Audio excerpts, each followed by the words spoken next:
Welcome back, folks. It is Jafer, and today we're going to take a look at Odin Gaming Infinity Mousepad. Now, they kind of made waves with the zero gravity. It was rather polarizing to some folks. I personally did enjoy it, and they keep coming out with new colorways, but that did not stop them from wanting to just improve and make more options for us. So let's go ahead and take a look at the Infinity Mousepad. The Infinity is available in two models. Both are blacked out, sans the white Odin Gaming logo that's stamped on the lower right. The smaller size is 480 by 420 millimeters for $29.99. The 2XL coming in at nearly 915 millimeters long and just a shy under 460 millimeters wide at $44.99. And these sizes actually work perfect for me because they have at least that 400 millimeter vertical or width. It allows me to swipe forward without having to worry about hitting any speakers or a DAC or anything like that. So good on Odin for giving us really great sizing options. It comes in your standard box and rolls out flat almost immediately. As the base is using your traditional rubber, there's no odors or release agents found, and it grips really nice and snug to any surface. The stitching wraps around the edges that are right around 3 millimeters and just above that surface. It is higher, so I would like to see those edges more minimal or lower on their next pad to provide better comfort from arm irritation and overall just better durability as there's less friction at those points. It is tightly stitched though, and fraying was extremely minimal. The surface, the whole reason why you're here, and really the Infinity Hybrid Pad is definitely a hybrid pad. It's going to offer nice speed without it being too slick, and it's going to offer really good control without it being too muddy. Something like a QCK that does wear down after a week, or even the Glorious Ice that is too fast and then it wears down. The Infinity Pad is going to offer the best of both worlds while offering that durability of it being uncoated. Think of it like you're buying a new set of tires and you're going to get an all-season tire because you want the best of both worlds. You're not going to go too far to the left or too far to the right. You're going to be right in the middle.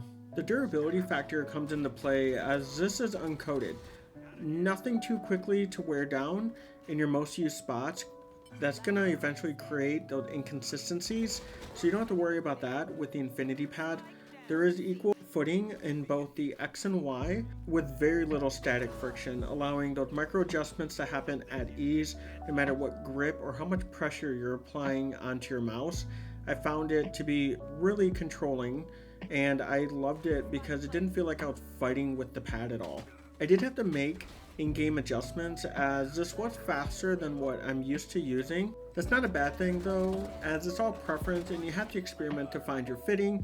As with any mouse or any keyboard, your mouse pad can be just as important.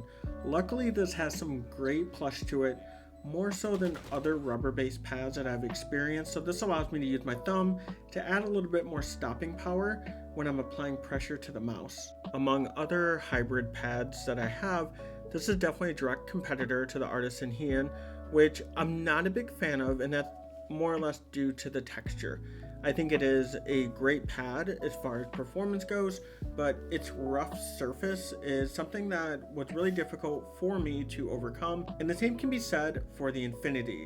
It is a terrific pad, but it is rough to the touch on my wrist and forearm. And in comparison, the Fanatic Dash and the Glorious Fire definitely have a much smoother surface. And then you also have the Esports Tiger offerings, which are definitely more plush as they are 4 millimeters thick. And then you also have the Aqua Control Plus, which I feel kind of falls in line with the Longines. So either way though, out of all of these hybrid pads that I have tried, I will have to say that the Infinity shines over all of these as it has that uncoated surface. It will definitely outlive anything that you throw at it compared to its competitors, as long as you can handle that rather rough surface. If you're someone who just can't seem to find that scratch for that itch when it comes to your hard or cloth pads that you tried, the Infinity definitely needs to be in your sights. My time with it has allowed me to feel like I was in complete control of all of my movements and I wasn't hindered by my surface at all. And nothing was really holding me back, which is not something that you can normally say with other pads in this great price range. This won't be a mainstay on my desk, but Odin Gaming definitely has a winner here. I just strongly advise you grab yourself a proper sleeve for your arm so you don't develop that road rash. Alright folks, so those are my impressions on Odin Gaming's latest offering, the Infinity Pad. Let me know what you think in the comments, if it's something that's perfect for you, or you feel your artisan Heian is still doing you well, or if you have another hybrid pad.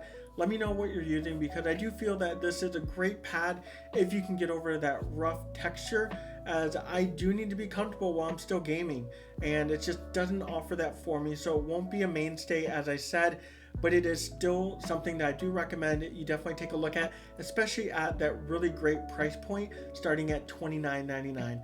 But that does it for me. I'll leave a link in the description below if you are interested. It is not an affiliate link, so I got no skin in the game here, but I am Jfer, and if you did like the content, please throw a like, and of course hit that subscription button. I do appreciate that. Until next time, stay safe.